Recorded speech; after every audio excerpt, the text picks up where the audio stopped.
La pyramide alimentaire. Ce chapitre est consacré à l'équilibre alimentaire et plus précisément à la répartition des aliments dans nos assiettes.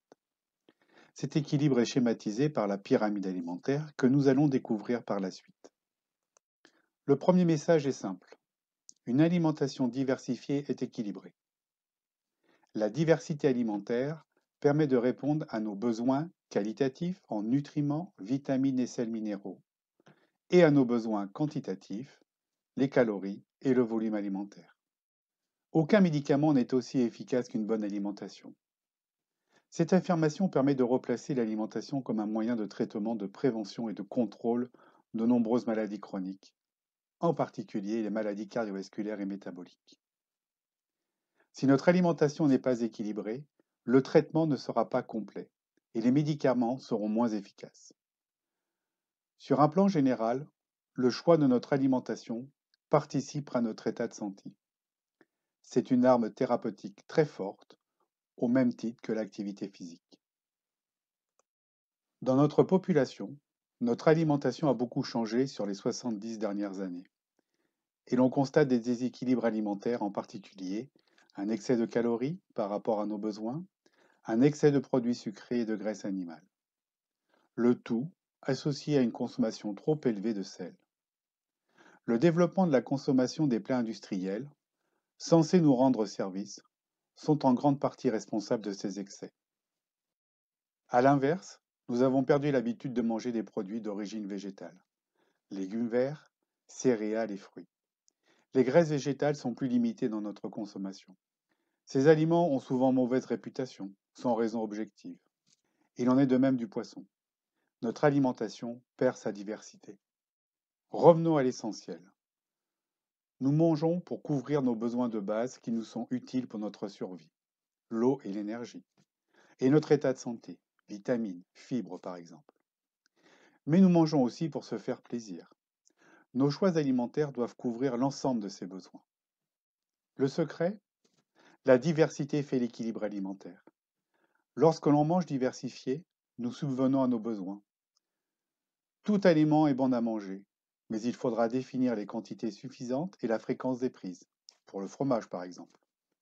Nous pouvons être rassasiés par un volume conséquent de légumes verts, ce qui nous permettra de limiter les quantités de féculents aux besoins énergétiques essentiels. Il n'y a donc pas d'aliments dangereux à supprimer et à l'inverse d'aliments miracles. Faisons parler le bon sens et la diversité alimentaire. Abordons la pyramide alimentaire. Elle intègre toutes les catégories d'aliments. Et de ce fait, c'est un outil très utile pour obtenir l'équilibre alimentaire dans nos assiettes. La pyramide comporte 6 étages et regroupe les 7 classes d'aliments.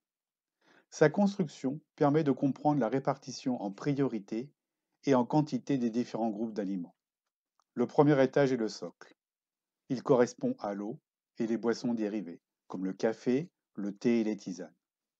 L'eau est indispensable à notre survie et au bon fonctionnement de notre organisme. Il nous incombe de maintenir un bon niveau d'hydratation avec une consommation minimale d'au moins 1,5 litre d'eau par jour. Le second étage est représenté par les légumes et les fruits, qu'ils soient disponibles frais et de saison, surgelés ou en conserve. Ils sont source de fibres, de vitamines et de sels minéraux. Les légumes verts sont faibles en calories. Ils sont donc présents à chaque repas pour un bon volume alimentaire. Les fruits apportent en plus des calories sous forme de sucre. Leur consommation doit être limitée à 3 portions par jour. On peut donc dire qu'un repas sans légumes verts n'est pas équilibré. Les féculents et céréales constituent le troisième étage. Cette classe regroupe le pain, les féculents, les pommes de terre et les légumes secs. C'est notre principale source d'énergie sous forme de glucides. Ils seront donc présents à chaque repas, mais leur portion doit être maîtrisée en raison des calories absorbées. Un repas pourra comporter un féculent seul ou simplement du pain. Si les deux sont présents, la vigilance sur les quantités doit être accentuée. Le quatrième étage intègre 2 classes d'aliments.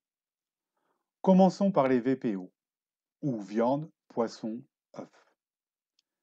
L'organisme a besoin d'absorber très régulièrement des protéines animales pour éviter certaines carences en acides aminés et en vitamines.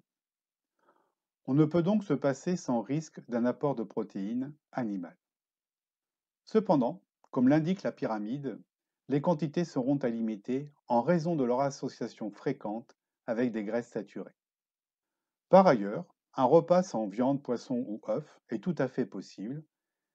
Ces protéines ne sont donc pas indispensables à chaque repas.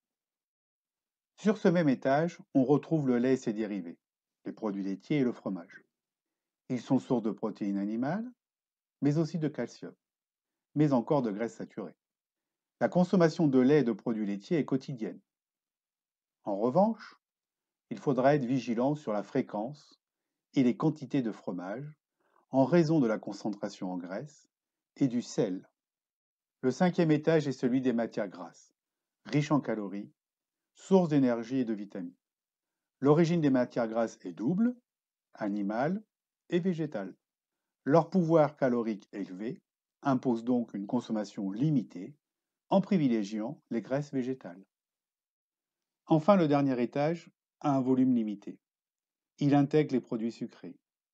C'est le sucre sous toutes ses formes, confiserie, pâtisserie, boissons sucrées.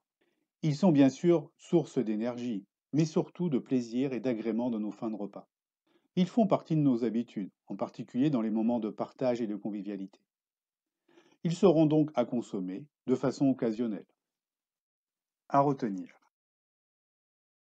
Au total, le repas sera équilibré s'il est composé de légumes verts consommés à volonté, d'une quantité maîtrisée et bien définie de féculents et de pain, une portion de viande, de poisson ou d'œuf, sachant que les légumineuses sont riches en protéines végétales.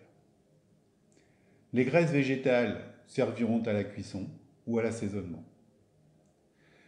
Le repas pourra être complété par un laitage ou un fruit. Tout au long de la journée, et notamment au cours des repas, il faudra veiller à s'hydrater avec de l'eau en évitant les boissons sucrées.